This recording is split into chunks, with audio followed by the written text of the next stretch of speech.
Les calculatrices permettent d'obtenir l'espérance et l'écart type d'une variable aléatoire.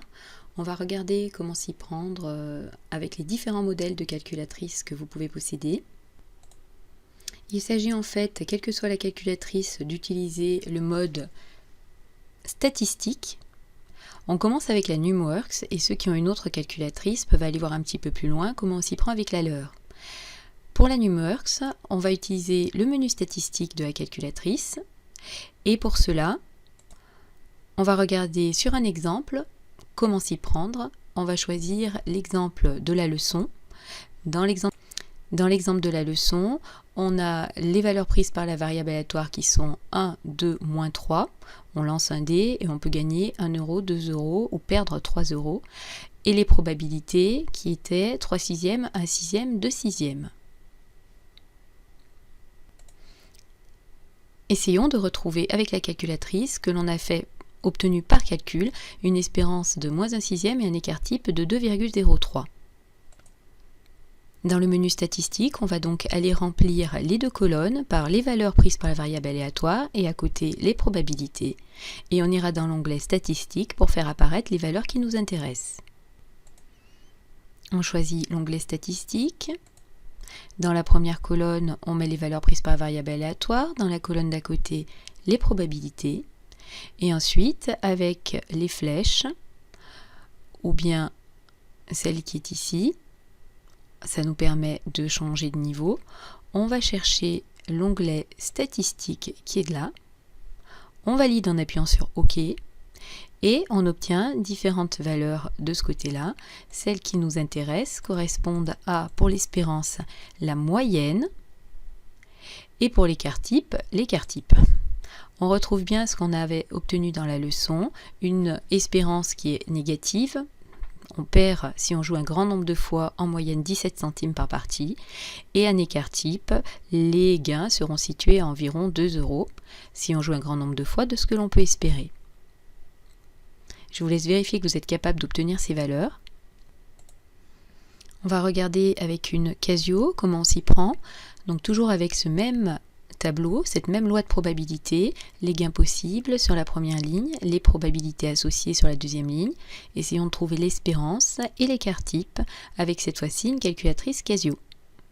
On va utiliser le menu statistique, rentrer dans la première colonne les valeurs prises par la variable aléatoire, dans la colonne d'à côté les probabilités associées. Il va falloir dire à la calculatrice dans Réglages de prendre les deux colonnes en compte et ensuite de faire afficher ce qui nous intéresse. Dans le menu statistique, on entre, on met dans la première colonne nos valeurs prises par la variable aléatoire, dans la deuxième colonne les probabilités. On dit à la calculatrice qu'on veut des calculs, mais avant il faut faire des réglages.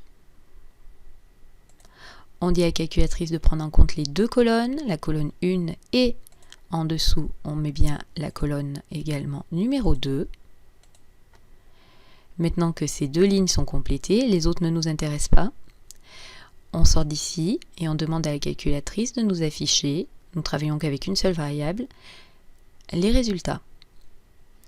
Ici, la moyenne correspond donc à l'espérance. En jouant un grand nombre de fois, on peut espérer perdre 17 centimes par partie. Et on va avoir une ligne qui correspond à l'écart type, ici. Les gains seront situés, si on joue un grand nombre de fois, à 2,03 de l'espérance. Allez, pour la Texas Instruments cette fois-ci, donc on va dans le menu statistique, on va éditer une variable aléatoire. Dans la première colonne, on met donc les gains qui sont possibles, 1, 2 ou moins 3.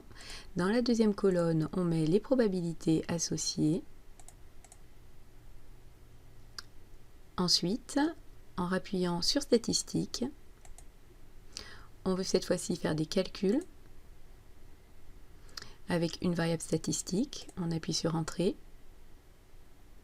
On demande à la calculatrice d'aller voir dans les deux colonnes qu'on a utilisées Donc on lui dit bien d'aller voir dans liste 1, c'est écrit en jaune sur le clavier. On appuie d'abord sur seconde et ensuite sur les deux listes, liste 1, liste 2, séparées par une virgule. On appuie sur entrée.